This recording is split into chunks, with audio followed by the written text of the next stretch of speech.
行政長官李家超表示，為進一步協助特專科技和生物科技的企業籌融資以發展業務，港交所將開通科企專線，安排專設團隊盡早與潛在申請人溝通，為有關企業的上市工作提供協助，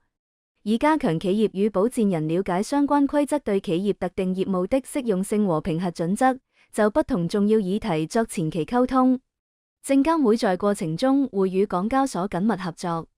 他說，特區政府希望讓企業在申請過程中更暢順，便利更多科企來港上市。港交所與證監會今天將公布具體細節。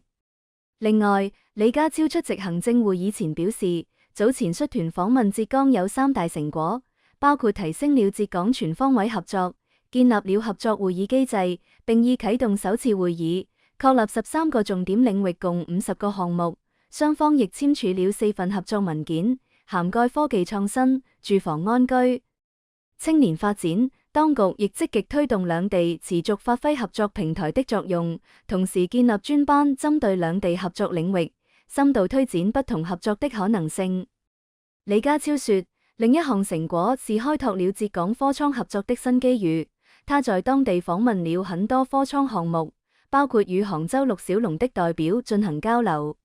最後促進了浙江企業在香港的投資。當地企業計劃來港設總部及研發中心等，超過半數項目將在今年落地。他表示，在杭州與陸小龍代表交談中，最大體會是科創方面的應用場景，應由政府盡量提供協助，因為新產品需要經過不斷的應用場景和實驗改良，才可達到最佳效果，令他聯想起低空經濟。特區政府很努力開創很多無人機的實地應用場景，並會繼續與業界探討。